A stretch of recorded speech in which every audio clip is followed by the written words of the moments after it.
स्वागत है साथियों आपका। मैं चाहूँगा कि आप सबसे पहले जो नीचे आपके शेयर बटन आ रहा है इसको अधिक से अधिक मात्रा में इसको शेयर कीजिए ताकि अधिक से अधिक साथी इससे जुड़ पाएँ।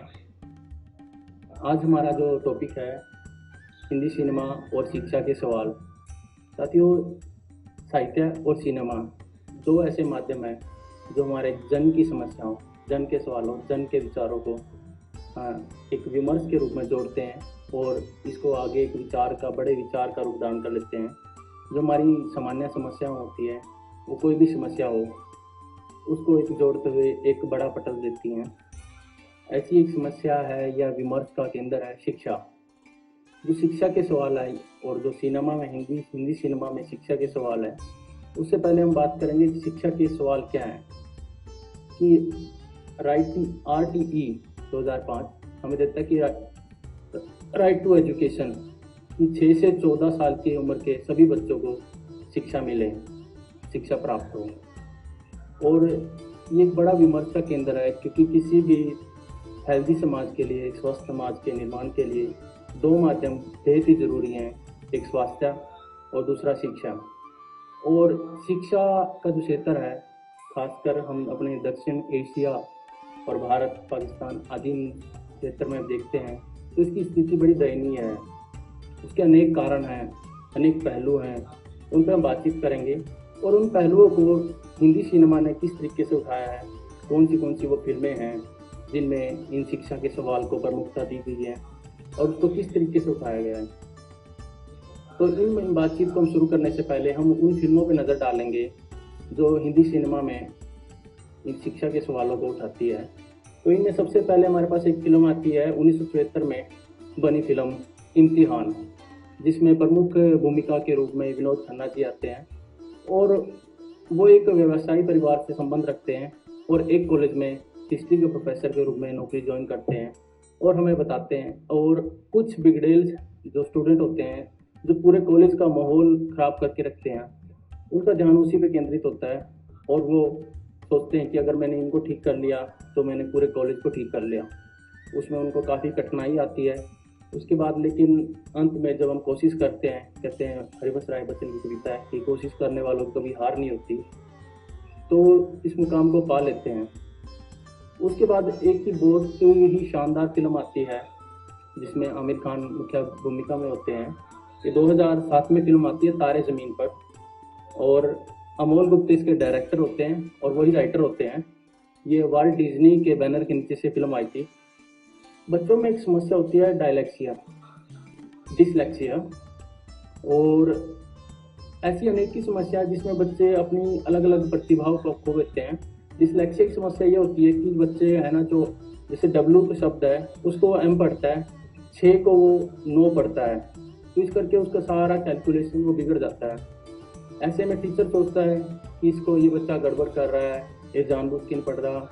माता पिता भी ऐसे ही सोचते हैं कि नहीं, इसको समस्या है, जानबूझ के नहीं पढ़ रहा, इसका ध्यान नहीं है, और उसको मानसिक रूप से बड़ा प्रताड़ित करते हैं।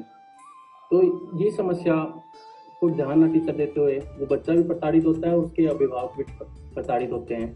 टीचर कहते हैं कि इसको स्पेशल स्कूल में भेजा जाए और उसको स्पेशल स्कूल में भर्ती भी कर देते हैं, लेकिन उस समस्या का समाधान नहीं मिलता। तो डिसलेक्सिया की जो प्रॉब्लम होती है उसको एक टीचर ध्यान देता है। सौभाग्य होता है उस बच्चे का कि उसकी प्रॉब्लम को, क्योंकि वो टीचर भी एक समय में जो आमिर खान होता है उसकी टीचर की भूमिका निभाता है, उस प्रॉब्लम से ग्रसित होता है और उसको उपाय दे देता है और उसको ठीक तरीके से उसको पहचान लेता है। ऐसे ही हमारा हरियाणा शिक्षा विभाग या हमारा जो अभी जो पैटर्न चल रहा है उसमें अभी बच्चों को 3 ग्रेड दिए जाते हैं, L0, L1, L2।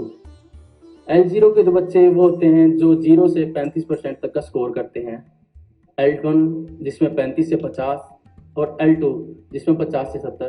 कहीं कहीं L3 भी हैं जिसमें 70 से वो होता है, लेकिन बहुत ही कम बच्चे हैं जो सरकारी स्कूलों में जो 70 से वो पर जाते हैं।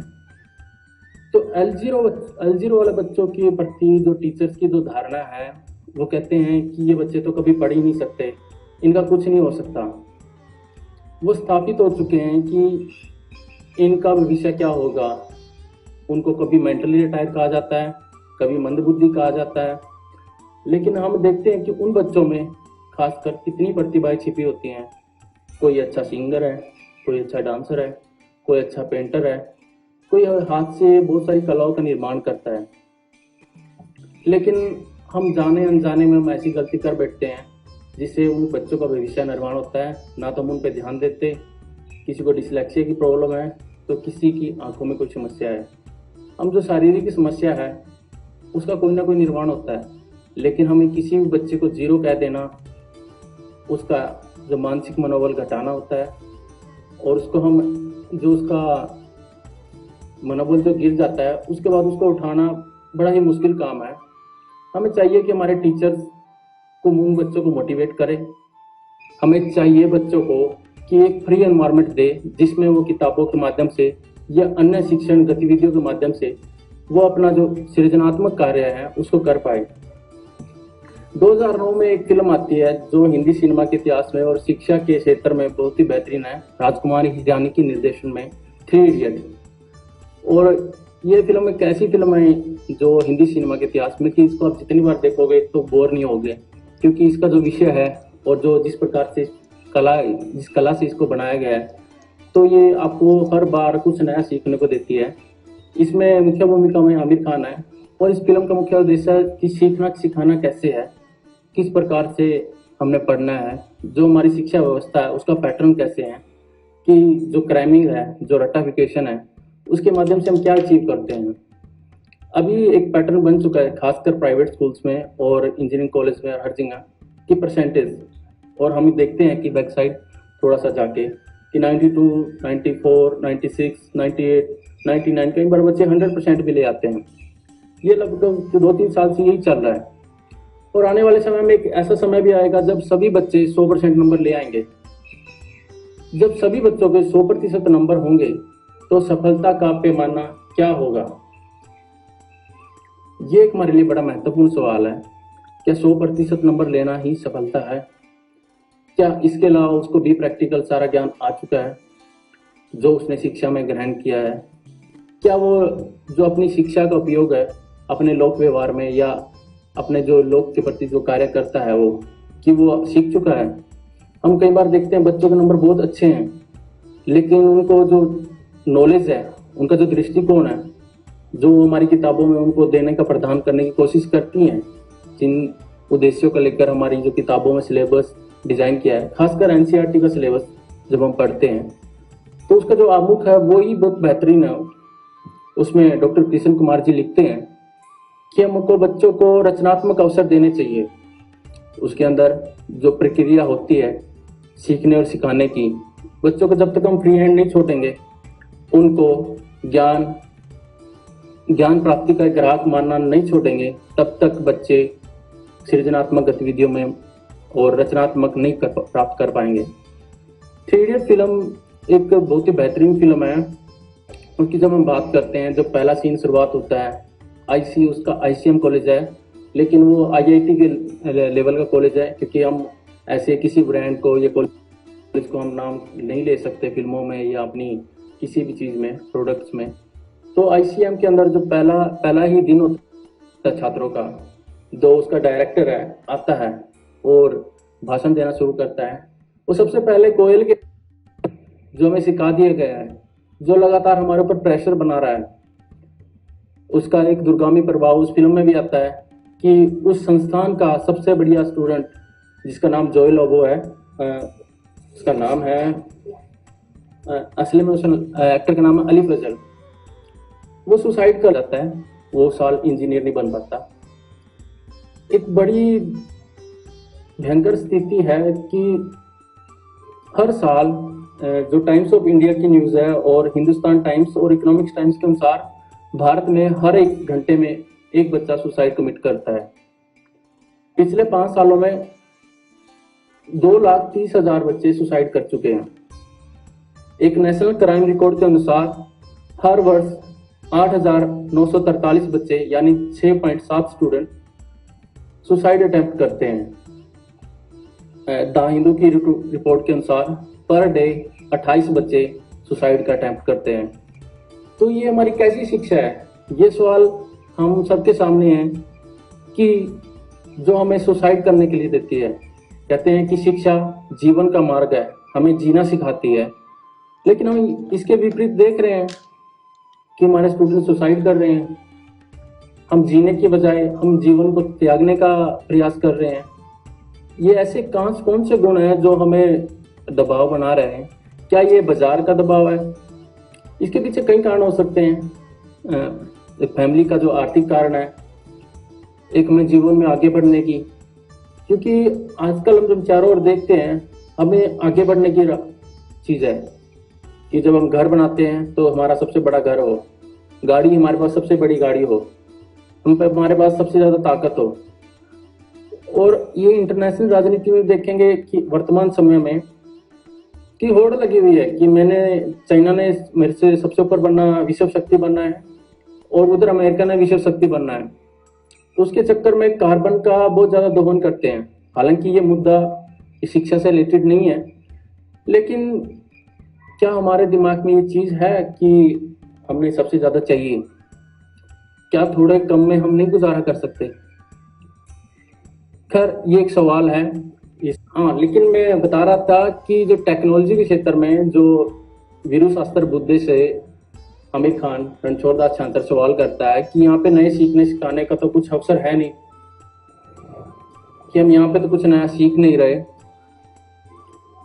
तो ये सवाल एक बड़ा महत्वपूर्ण सवाल है कि क्योंकि किसी भी शिक्षण संस्थान में जब हम जाते हैं, या स्कूल में, कॉलेज या यूनिवर्सिटी में, तो हमारा एक विद्यार्थी का मुख्य उद्देश्य सीखना होता है कि समाज से हमने डील कैसे करनी है, चीज़ों को कैसे हमने चलाना है, समाज में संतुलन में कैसे बना के रखना है, और कौन से वो जो माध्यम है जिनके माध्यम से इस जो पृथ्वी पे जीवन है उसको हम आसान बना सकते हैं।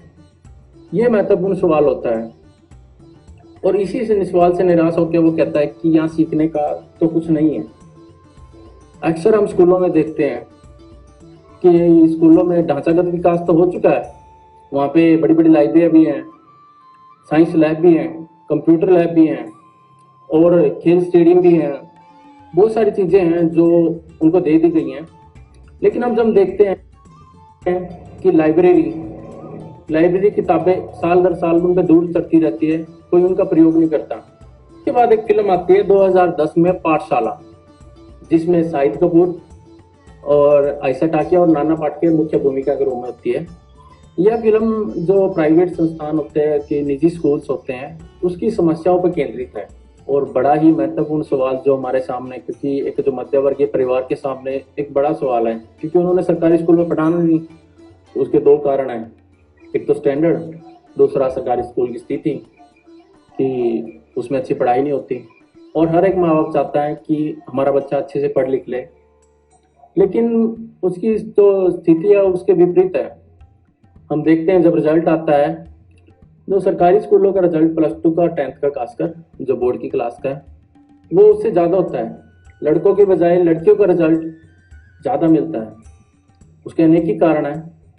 प्राइवेट स्कूल्स में जो निजी संस्थानों की जो मनमानी है, उसमें जो पिसता है, बच्चा पिसता है, बच्चे के माता पिता पिसते हैं, और जो टीचर्स हैं उनको बहुत ही कम सैलरीज पे रखा जाता है, और उसके साथ एक्स्ट्रा वर्क, उनको छुट्टियां ना देना, और भी काम हैं जो स्कूल्स के अलावा उनसे करवाए जाते हैं। इसी समस्या को लेकर ये फिल्म बनी है पाठशाला।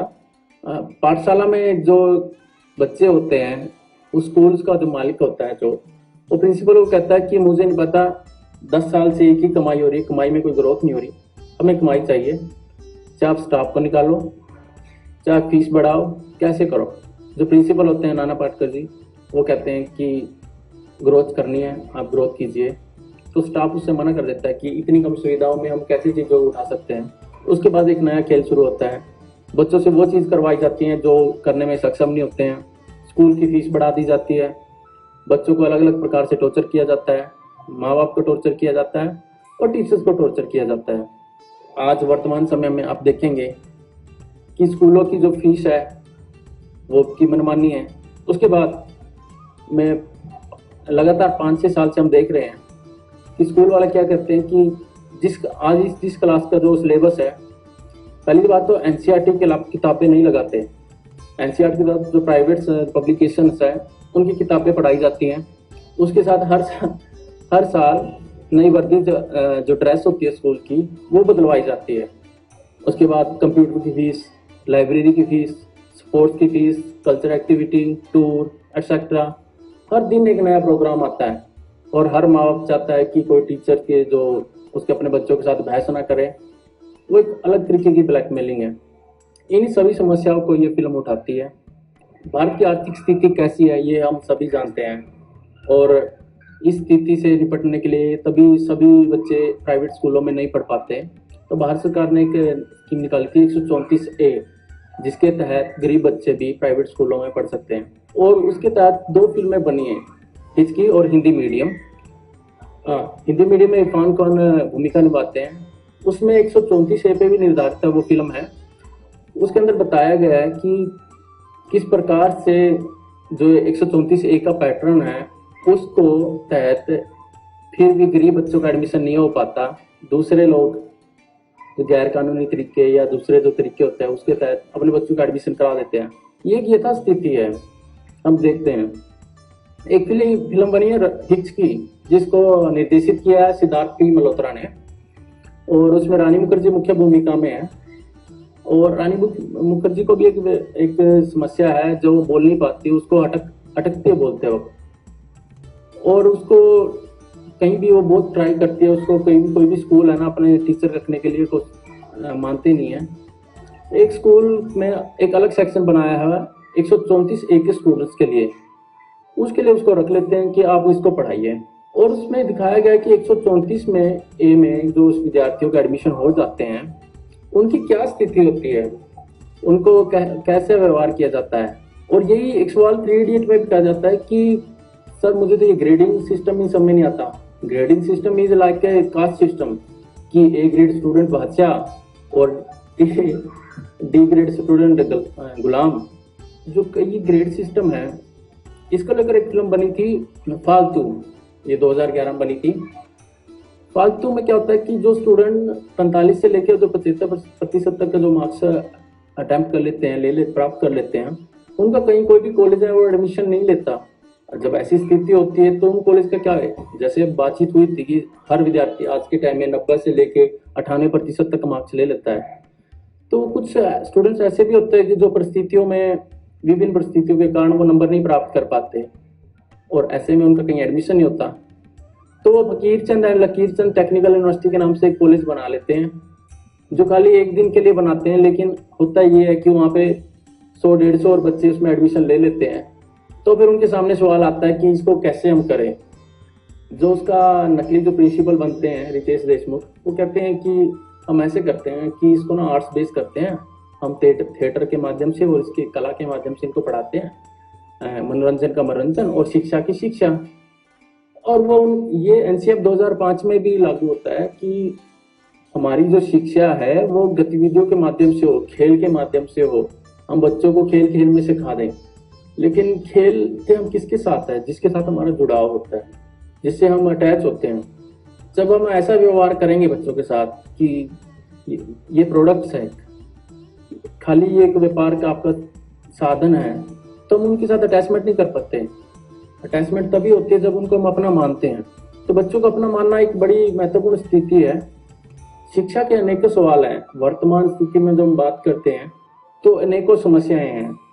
आज की हम स्थिति माने जो कोरोना का जो काल है, अब अध्यापक जो राष्ट्र निर्माता की भूमिका माना जाता है, और उनकी स्थिति है भी कि वो राष्ट्र निर्माता है।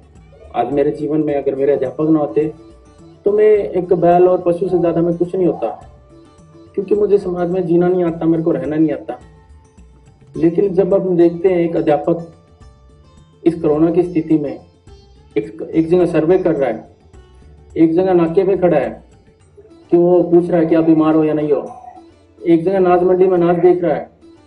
अभी आज एक बात सुनी है कि अध्यापकों को जो बाहर से जो लोग आएंगे विदेशों से, टिकट के साथ 2 टीचर जाएंगे, वो जो लोग वहां से आएंगे पर जिले के अनुसार उनको कोरोना जो संक्रमित होंगे उनको लेके आएंगे, और उसके बाद टीचर 21 दिन के लिए क्वारंटाइन जाएंगे।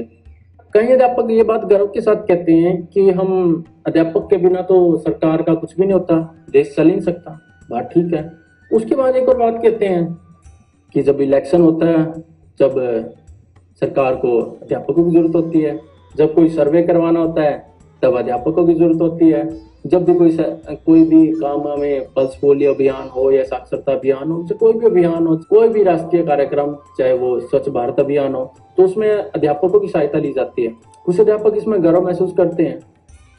लेकिन अगर अध्यापक राष्ट्र निर्माता है, उसके विपरीत जो स्थिति सरकार या शासन और लोगों ने उनको दे दी गई है, लोग कहते हैं कि मास्टरों की ड्यूटी इसलिए लगती है, अध्यापकों की ड्यूटी इसलिए लगती है क्योंकि वो सबसे खाली हैं। क्या हमारा यही अस्तित्व है? ये सवाल हमारे लिए हमारे सामने एक बड़ी महत्वपूर्ण स्थिति दिखाता है कि जो चीज हमें बनाते हैं, राष्ट्र का भाग्य बिताता, उसको साथ हम ऐसा करेंगे। सरकार बार बार कहती है कि अध्यापकों की सैलरी बहुत ज्यादा है, लेकिन जब हम वर्ल्ड वाइड इसको देखते हैं तो अपनी स्थिति तो बहुत कम है। दूसरी तब जब हम आर्थिक की बात करते हैं, जो प्राइवेट स्कूल्स का और सरकारी स्कूल का जो हमारा तंत्र है, कहते कि प्राइवेट स्कूल में पढ़ाई नहीं होती, हम सस्ते के चक्कर में पढ़ाते हैं। एक आंकड़ा है, एक रिपोर्ट है मेरे पास, जिसमें प्राइमरी तक के सरकारी स्कूलों में पूरे भारत का मिला के अलग अलग स्टेट का अलग ही खर्च होता है, तो उसमें 12,678 रुपये प्राइमरी का और 18,211 रुपये अपर प्राइमरी का खर्च प्रत्येक स्टूडेंट का पर महीने का खर्च है। और इसमें जो प्राइवेट फाउंडेशन से जो हेल्प ली जाती है, इसका खर्च अलग है। और प्राइवेट संस्थानों में जो बच्चों पे खर्च किया जाता है, उसका आंकड़ा है 3,411 रुपये। तो यह भी एक हमारे सामने सवाल बनता है। तो शिक्षा के अनेक ही सवाल हैं, अनेक ही समस्याएं हैं, और हिंदी सिनेमा ने इसको अलग अलग तरीके से अलग उठाया है। अभी मैं कुछ फिल्मों के नाम आपके सामने रखूंगा जो हम सभी को देखनी चाहिए। ये एजुकेशन बेस्ड फिल्में हैं। जैसे कि मैंने बताया था, 1973 में फिल्म आई थी इम्तिहान, इसके डायरेक्टर थे मदन सिन्हा। और इसके बाद 2007 में एक फिल्म आती है, फिल्में और भी हैं, लेकिन जो एजुकेशन बेस्ड है खासकर तारे जमीन पे 2007 में, 3 इडियट 2009 में, 2010 में पाठशाला एक बड़ी महत्वपूर्ण फिल्म है जिसका मैंने अभी जिक्र किया था। फिल्म फालतू 2011 में, इसमें अरशद वारसी मुख्य भूमिका होते हैं और जैकी बगलानी।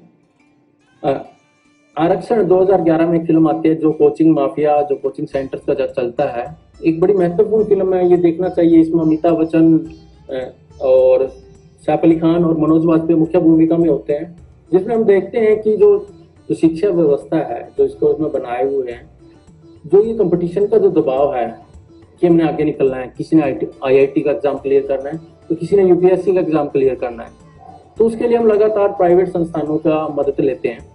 और प्राइवेट संस्थानों की जो फीस है वो कोई अब आम फीस नहीं है। इसी के साथ एक फिल्म है जो भी आई थी, सुपर 30, वो भी कोचिंग सेंटर्स और निजी कोचिंग सेंटर्स और जन कोचिंग सेंटर्स के बीच की जो लड़ाई है, जो उसके विमर्श है, जो उसकी बातचीत है, ये आनंद कुमार की जो लाइफ स्टोरी है उसके ऊपर बेस्ड है, इसको दर्शाती है। एक फिल्म है चाक एंड डस्टर, बहुत महत्वपूर्ण फिल्म है। जूही चावला और शबाना आजमी की जो इसमें मुख्य भूमिका है। इसमें भी जो प्राइवेट स्कूल्स की जो समस्याएं हैं, जो प्राइवेट टीचर के साथ जो शोषण होता है, उसके अंदर जो राजनीति होती है, किस प्रकार से इसका कार्यक्रम चलता है, इस प्रकार की फंडिंग बेस ही हमें ये एजुकेशन को, जो एजुकेशन प्राइवेट एजुकेशन एक जो धंधा बन चुका है, उसके ऊपर ये बड़ा प्रकाश डालती है। एक फिल्म है जीनियस 2018 में आई थी, ये भी थ्री इडियट की तरह हायर एजुकेशन पे बेस है कि जो टेक्नोलॉजी है उसमें जो क्रैमिंग जो चलती है, रट्टाफिकेशन, उससे हम क्या प्राप्त करते हैं, और जो इसके अलावा जो रचनात्मक है, जो हमें सीखना है, जो कुछ हमने विकास करना है, कुछ चीज़ों का, नई चीज़ों का निर्माण कराना है, इसके ऊपर विमर्श है। स्वदेश जो शिक्षा based on life of education, या जो गांधी जी की शिक्षा है कि हर ग्राम उद्योग, जो ग्राम का विकास है शिक्षा के माध्यम से हो। और हिंदी मीडियम और अंग्रेजी मीडियम, इंग्लिश मीडियम जो भी 2020 में आई है, वो बड़ी महत्वपूर्ण है।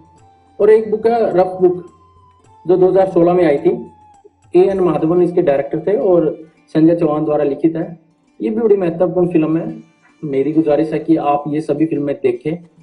और जो शिक्षा मंडी, ये एक शब्द बड़ा अजीब सा लगता है कि शिक्षा एक मंडी होगी, लेकिन आप एक अपने शहर, जो भी आपका लोकल शहर है, चाहे कनाल है, कुरुक्षेत्र है, दिल्ली है, गुड़गांव है, ये भारत का कोई भी शहर, अब देखेंगे कि उस पर एक स्पेशल स्थान बन चुका है, जहाँ पे 100 से 150 जो इंस्टीट्यूट है कोचिंग के नाम पे चीज़ें चला रहे हैं। और कोई भी सिविल सर्विस में आप एग्ज़ाम दे लीजिए, उसमें सबसे पहले आपको कहेंगे कि आप एनसीईआरटी को पढ़िए, 6ठी से लेकर 12वीं तक की एनसीईआरटी को पढ़िए। सिविल सर्विस के एग्जाम में और एचसीएस के एग्जाम में भी आपको ये बताया जाता है। वो एनसीईआरटी जो हमारा बेसिक 6ठी से लेकर 12वीं तक हम जो नहीं पढ़ते, हम उसको बाद में पढ़ते हैं, उसके लिए हमसे लाखों रुपये हमें लूटे जाते हैं, क्योंकि बेसिक एजुकेशन हमारी जो बेसिक जो तैयारी है उससे हो जाती है। उसके बाद सिर्फ प्रैक्टिस चलती है, क्योंकि जनसंख्या हमारी बहुत ज़्यादा है, उसके अनुसार कंपटीशन बनना एक स्वाभाविक चीज़ है। सिनेमा और साहित्य के और शिक्षा के बहुत ही सवाल हैं, उन सवालों के जवाब कोई नहीं है, जवाब हमने खुद ही ढूंढने हैं, खुद ही। जब तक हम जन समस्याओं के माध्यम से हम नहीं जुड़ेंगे, इनको समझेंगे, तो इन सवालों को जवाब पाना बड़ा मुश्किल हो जाएगा। इन जो ये फिल्में हैं जो इनको हम देखते हैं, इनमें जो शिक्षा की समस्या इनका निदान दिया गया है, लेकिन ये जरूरी नहीं है कि जिस समस्या का निदान जिस तरीके से मुझे मिल गया है उससे भी आपको मिल जाए, क्योंकि हम सबकी अलग अलग परिस्थितियां हैं, अलग अलग स्वभाव हैं, अलग अलग हम जगह पर रहते हैं, तो उसके कारण हमारी चीज़ें भी अलग ही होती हैं, हमारी समस्या भी अलग होती है।